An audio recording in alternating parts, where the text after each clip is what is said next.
Bonjour et bienvenue dans cette première vidéo sur les polynômes de Chebyshev. Dans cette vidéo, on va étudier ces polynômes, on va les définir et étudier leurs propriétés de base. Et je ferai une autre vidéo où on va travailler les propriétés d'orthogonalité de ces polynômes. Les polynômes de Chebyshev, c'est quoi? L'idée c'est que cosinus n θ s'écrit comme un polynôme en cosinus θ pour tout entier n. Donc, typiquement, cosinus 2 θ, vous pouvez l'écrire 2 cosinus carré θ moins 1. Donc, c'est un polynôme de degré 2 en cosinus θ. Donc, c'était 2 de cosinus θ, ou t2 de x. Donc, c'est quoi t2 de x? C'est 2x2 moins 1. Donc, t2 de x, c'est le polynôme, tel que quand je mets cosinus θ à la place du x, j'obtiens cosinus 2 θ. T3 de x, c'est le polynôme, tel que quand je mets cosinus θ à la place du x, j'obtiens cosinus 3 θ. Vous voyez, c'est défini par cette relation. Cosinus n θ, c'était n de cosinus θ. Il faut montrer en effet que ces polynômes existent. On va le faire dans la première question. Et il y a un résultat similaire pour sinus. Donc, sinus n θ, c'est sinus θ fois un de cosinus θ pour un certain polynôme un. Donc c'est une chose à démontrer aussi.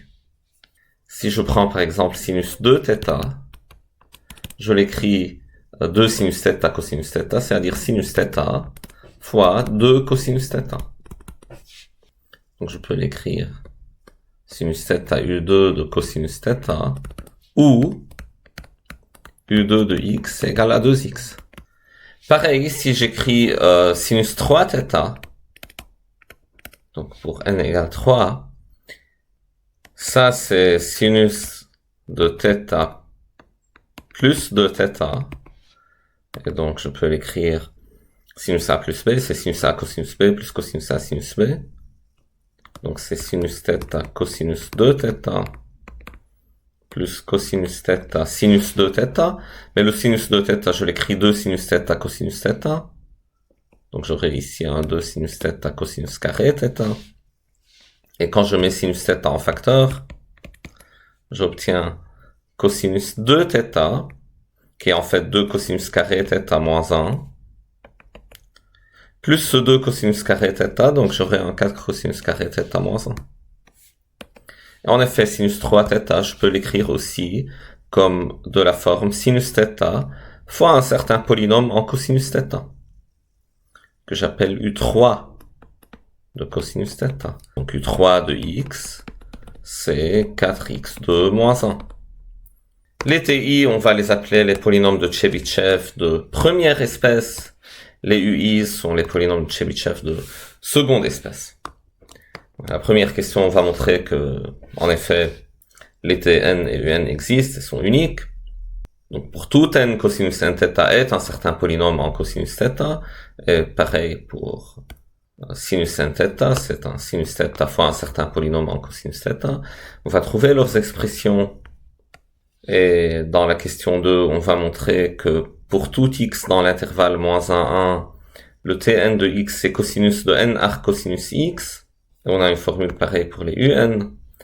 On va montrer que la dérivée de Tn, c'est n fois un.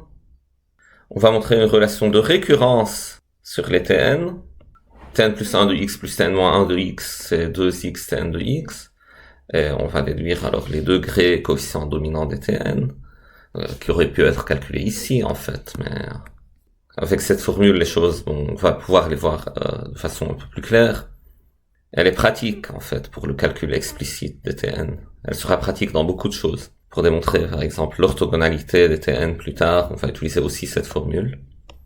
Les Tn ont n racines réelles distinctes, toutes dans l'intervalle moins 1, 1. Et on va calculer explicitement ces racines. On va trouver les extrémas de Tn sur moins 1, 1, et les points, ils sont atteints. Le maximum sera plus 1, le minimum sera moins 1. Entre moins 1 et 1, alors, Tn va, disons, osciller entre le maximum moins 1 et le minimum 1.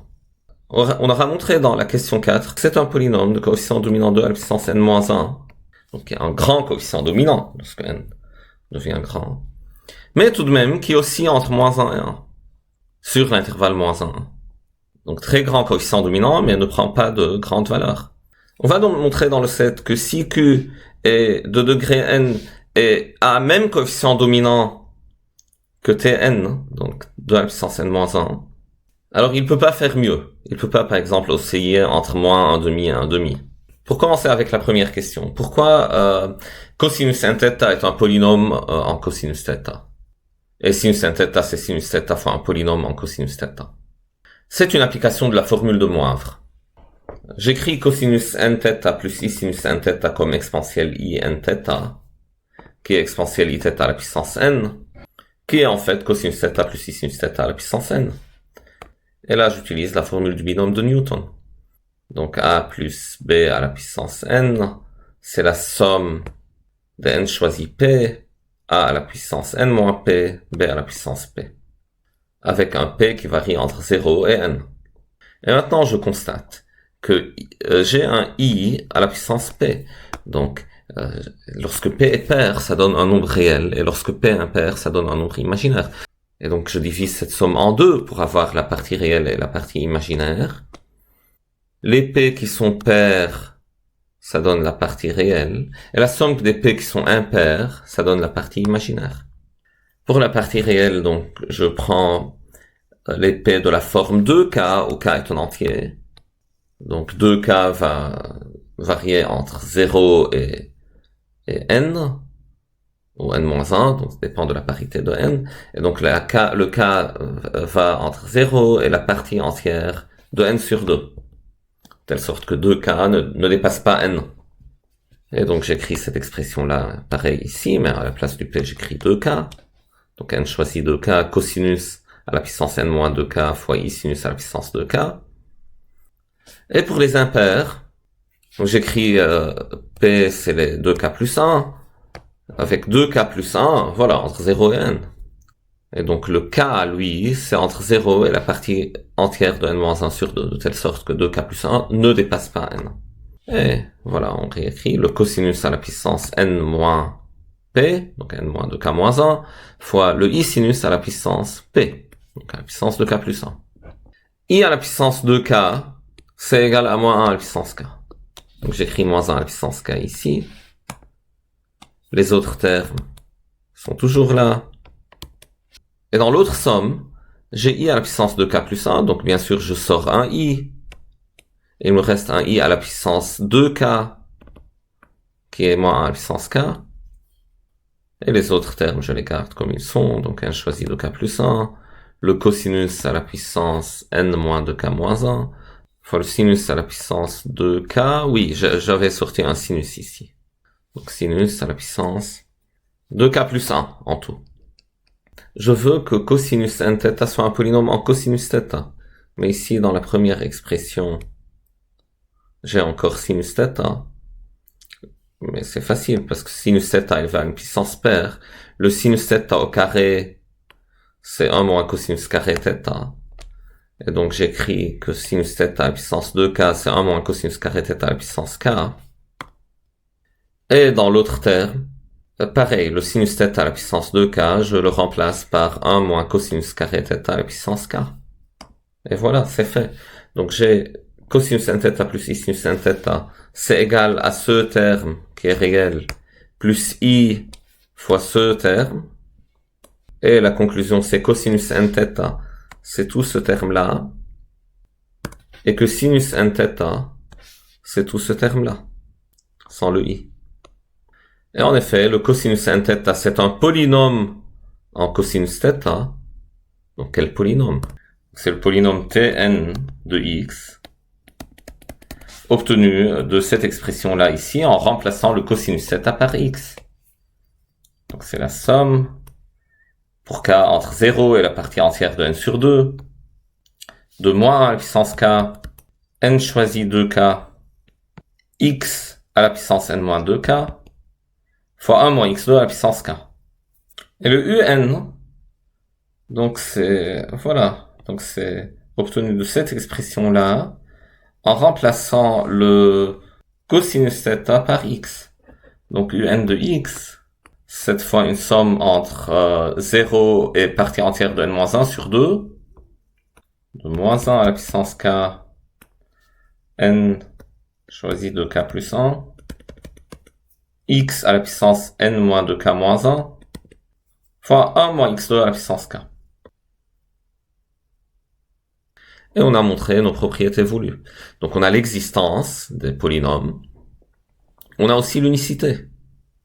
Vous voyez, parce que s'il y a une autre possibilité pour le Tn, pour un certain n, hein, donc ces deux polynômes devraient coïncider sur tous les termes de la forme cosinus θ, qui sont une infinité de termes. Donc la différence de ces deux polynômes a une infinité de racines, et donc la différence c'est le polynôme nul. Et les deux polynômes sont forcément égaux. Pour la question suivante, il faut montrer que pour tout x dans l'intervalle moins 1, 1, le Tn de x c'est cosinus de n arc cosinus x, et si x dans l'intervalle ouvert, un de x c'est sinus de n arc cosinus x divisé par racine de 1 moins x2. Je prends un x dans moins 1, 1, et je veux montrer voilà, que Tn de x c'est cosinus de n arc cosinus x. Donc ce x de moins 1, 1, je peux l'écrire comme cosinus θ. Ce x-là, comme il est dans moins 1, 1, je peux écrire x égale cosinus θ pour un certain θ. Quel θ? Par exemple, le θ qui est le arc cosinus x. Et donc Tn de x, c'est Tn de cosinus θ, mais je sais que Tn de cosinus θ, c'est cosinus n θ, c'est juste la définition de Tn. Et le θ, j'ai pris θ égale arc cosinus x, donc voilà. Donc c'est cosinus de n arc cosinus x. Pareil, si x entre moins 1 et 1, alors j'ai sinus θ non nul. Et rappelez-vous, j'ai cette propriété que sinus θ fois un de cosinus θ, c'est sinus n θ.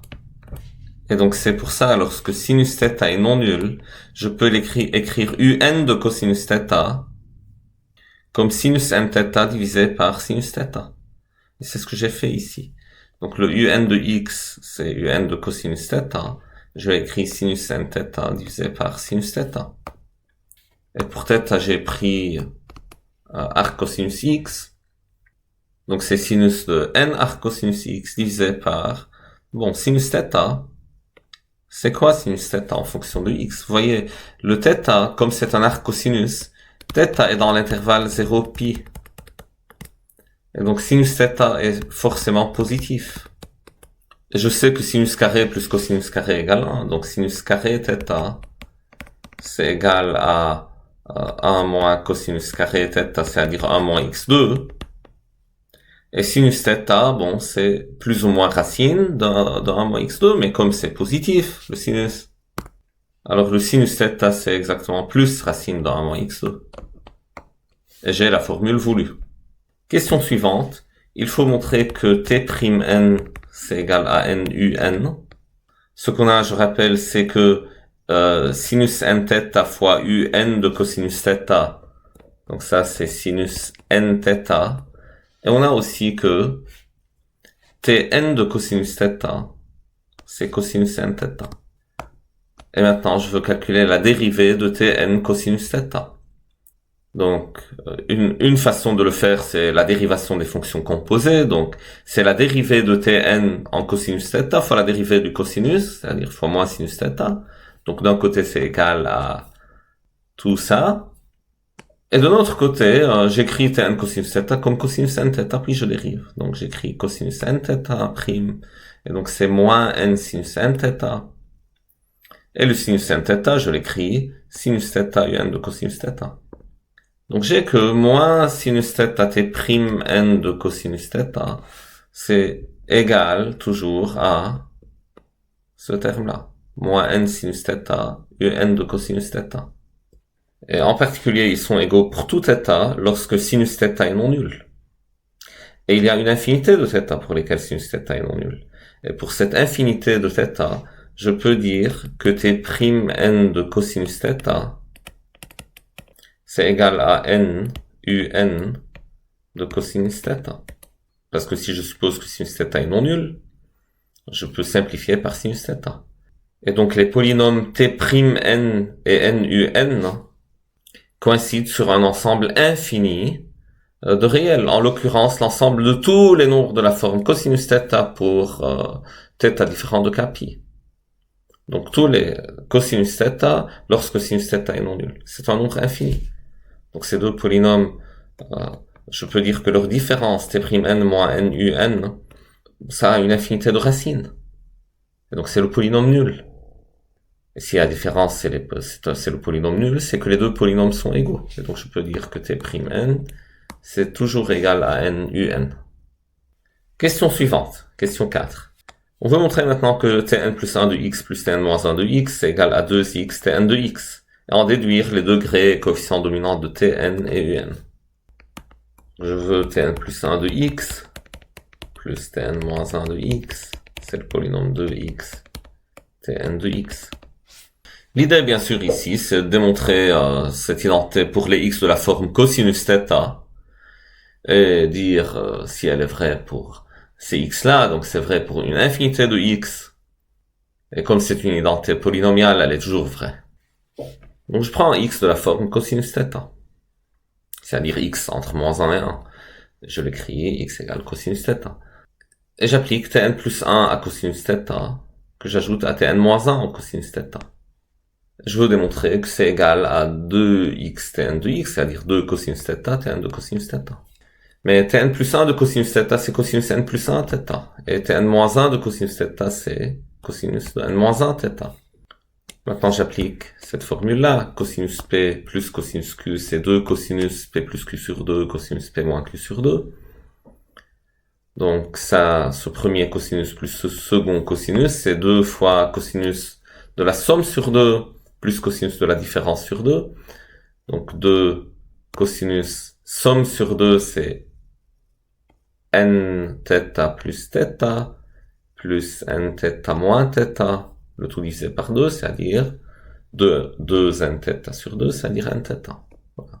N θ, c'est la somme sur 2. La différence sur 2, c'est n θ plus θ moins n θ plus θ sur 2. Donc c'est 2 θ sur 2 qui est θ. Et donc différence sur 2, c'est θ. J'écris cosinus θ. Et maintenant, je me rappelle du fait que cosinus n θ, c'est Tn de cosinus θ.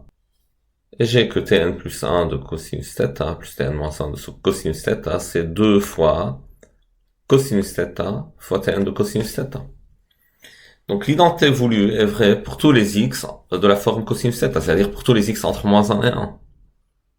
Et donc si je prends la différence des deux polynômes, donc Tn plus 1 plus Tn moins 1 moins 2x Tn, c'est égal à 0 en une infinité de points.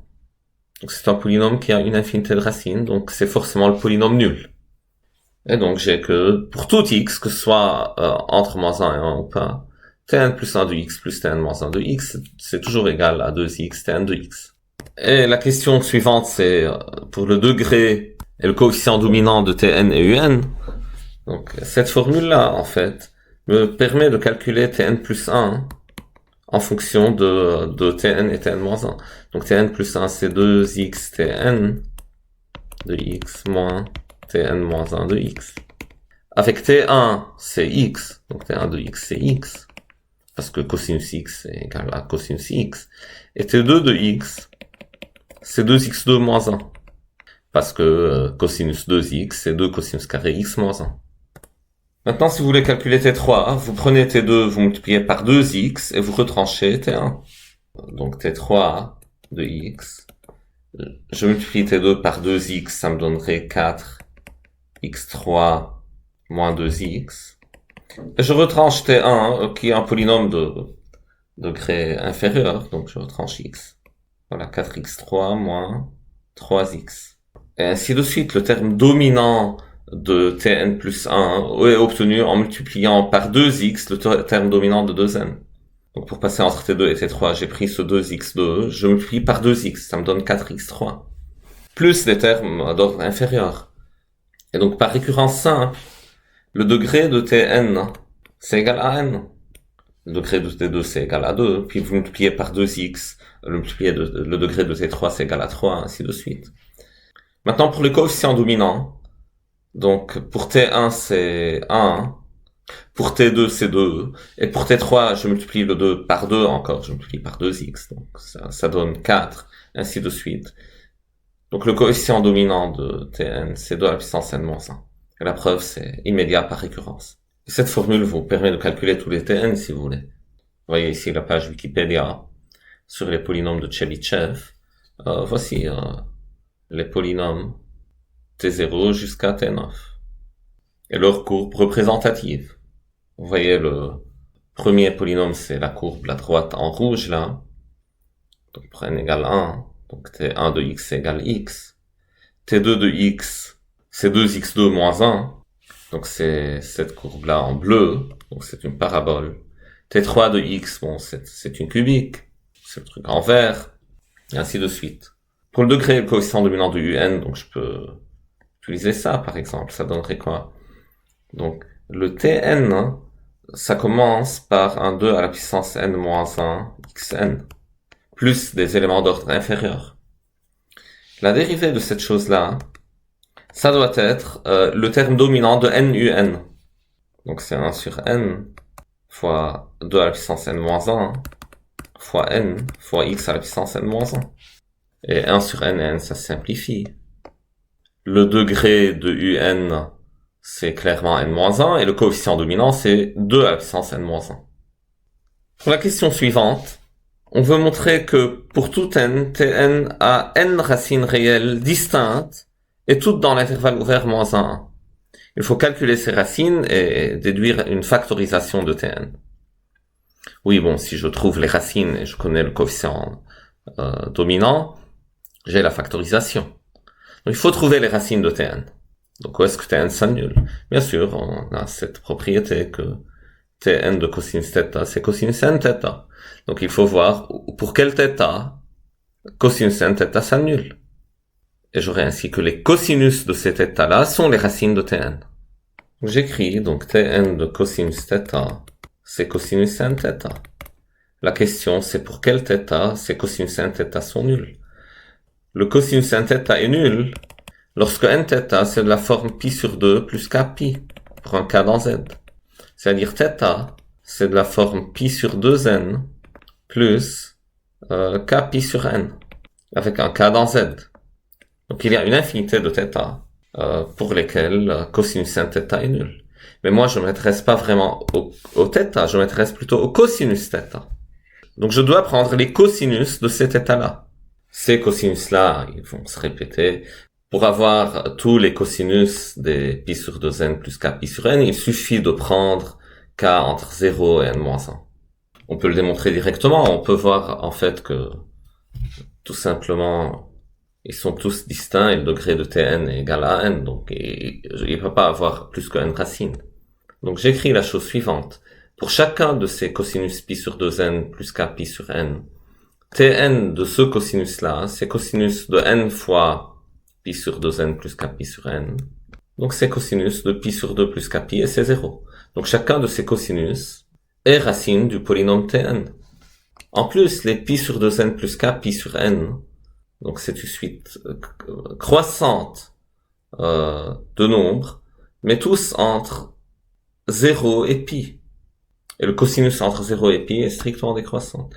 Donc ces termes-là forment une suite strictement décroissante. Ces cosinus-là forment une suite strictement décroissante. Donc ils sont tous 2 à 2 distincts. Et ils sont en nombre n. Donc j'ai trouvé n racines 2 à 2 distinctes du polynôme Tn. Alors ce sont toutes les racines. Et j'écris une factorisation de Tn, donc c'est le coefficient dominant, c'est 2 à la puissance n-1, fois le produit des x moins 1, cosinus pi sur 2n plus k pi sur n, lorsque k varie entre 0 et n-1. Et voilà, donc Tn a n racines distinctes, toutes entre moins 1 et 1. Question suivante, trouvez les extrémas de Tn sur moins 1, et les points où ces extrémas sont atteints. Donc c'est un peu pareil, au lieu de trouver les points où Tn s'annule, il faut trouver le point où Tn est maximal. Et je m'intéresse pour les x entre moins 1 et 1, donc les x de la forme cosinus θ. Et voilà, Tn de cosinus θ c'est cosinus n θ. Je sais que le maximum c'est plus 1 et le minimum c'est moins 1. Donc je m'attends à la réponse que Tn entre moins 1 et 1, son maximum c'est plus 1, son minimum c'est moins 1, et trouver explicitement les points où ces extrémas sont atteints. Bon, l'argument plus complet, donc je dois justifier que ces extrémas sont atteints. Donc l'intervalle moins 1, 1 fermé est un fermé borné, donc c'est un compact de R, et Tn est une fonction polynomiale, donc elle est continue. Donc cette fonction est bornée, atteint ses bornes. Et maintenant, je prends x dans moins 1, 1, et je l'écris comme cosinus d'un certain θ. Donc en l'occurrence, je peux prendre θ, c'est arc cosinus x. J'obtiens alors que Tn de x, c'est Tn de cosinus θ, c'est cosinus n θ. Et c'est toujours, bien sûr, entre moins 1 et 1. Et la question maintenant, c'est quand est-ce que valeur absolue de Tn de x est égale à 1, c'est-à-dire quand est-ce que je touche un maximum ou un minimum. C'est lorsque x est un cosinus θ, avec cosinus n θ égale plus ou moins 1. C'est-à-dire n θ, c'est de la forme kpi pour un k dans z. Donc n θ, c'est égal à kpi, où θ égale k sur npi. Donc θ c'est k sur npi, et le x c'est cosinus θ, donc c'est cosinus k sur npi. Ce sont les x où on atteint un maximum ou un minimum. Mais voyons, ces cosinus ne sont pas tous de z2 distincts. Il suffit de prendre k égale 0, 1, 2 jusqu'à n, et puis vous allez voir les cosinus se répéter. Parce que pour k entre 0 et n, le k pi sur n, ça croît, et c'est entre 0 et pi, donc le cosinus décroît strictement. Donc les cosinus k pi sur n, lorsque k est dans cet intervalle d'entier, ce sont n plus une valeur, toutes de z2 distinctes, où soit un maximum, soit un minimum est atteint. Donc soit on atteint 1, soit on atteint moins 1. Et comment je sais si c'est plus 1 ou moins 1? Alors c'est très simple. C'est plus 1 lorsque, bon, Tn de cosinus k pi sur n est égal à plus 1. C'est-à-dire cosinus n fois k pi sur n égale plus 1. C'est-à-dire cosinus k pi égale plus 1. Donc c'est lorsque k est pair. Donc lorsque k est pair entre 0 et n, j'ai les points où le maximum est atteint, et lorsque k est impair, j'ai les points où le minimum est atteint. Et voilà, ça répond à notre question. Pour la question suivante, je prends un autre polynôme q de même degré que Tn et même coefficient dominant, et je veux montrer que la norme infinie de q est plus grande que celle de Tn. Vous voyez que Tn, il oscille entre moins 1 et 1, donc il s'éloigne pas de 0, alors que son coefficient dominant est très grand, c'est 2 à la puissance n-1, donc pensez à n grand. Q, s'il a le même coefficient dominant, il doit s'éloigner au moins autant que ça de 0. Donc Q, par exemple, ne pas rester entre moins 1,5 et 1,5. Il doit s'éloigner au moins autant que Tn de 0 sur l'intervalle moins 1. On parle sur l'intervalle moins 1. Pourquoi ça c'est vrai? Donc je vais faire une preuve par contradiction. Je prends Q de degré n et de coefficient dominant 2 à la puissance n-1, et je suppose que norme infinie de Q est strictement plus petite que 1. Cette norme infinie, c'est étant calculée sur moins 1. Donc pour tout x entre moins 1 et 1, Q de x est strictement plus grand que moins 1 et c'est strictement plus petit que 1. Et pourquoi ça c'est problématique? Voyons. Tn aussi entre moins 1 et 1. Et je sais en quelle valeur il prend la valeur plus 1, en quelle valeur moins 1, je sais, ce sont les cosinus k pi sur n. C'est la question précédente. Donc j'ai n plus une valeur où Tn touche soit le maximum, soit le minimum. Maintenant, je calcule Q dans chacune de ces valeurs-là. Donc, lorsque Tn touche un maximum, Q doit être strictement plus petit que 1. Donc strictement plus petit que la valeur de Tn en ce point. Donc en ce point, par exemple, si je prends le premier cosinus k pi sur n, donc cosinus pi sur n, disons, Q doit être strictement plus petit que Tn en ce point.